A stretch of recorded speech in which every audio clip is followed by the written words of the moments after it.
They are very important, especially local indigenous stories. They make people connect with the science. They make people relate with what is supposed to be done.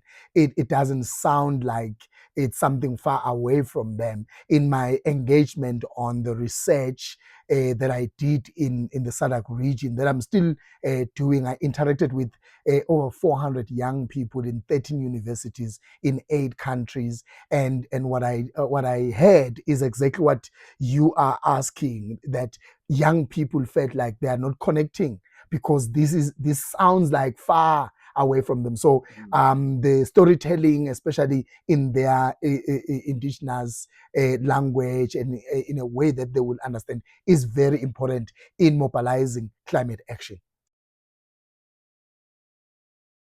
I think it's and I'm pointing, nibbling on what the young people has already said and what literature is calling for, is that we need to invite everyone. And if you are inviting everyone, you need to be specific, put them into different categories.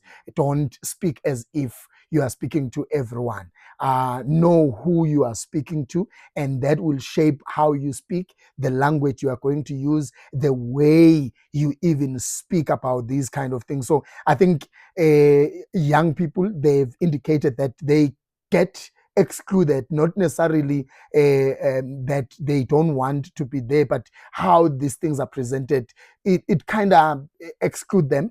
Older generation are also excluded, and they are not invited because sometimes the language that we use gets to exclude them anyway, and the way we present it and stuff like that, and the platforms, especially because in my study I'm looking at effectively communicating climate change for young people. So the platforms that we use, sometimes they can exclude the older generation, sometimes it can exclude young people.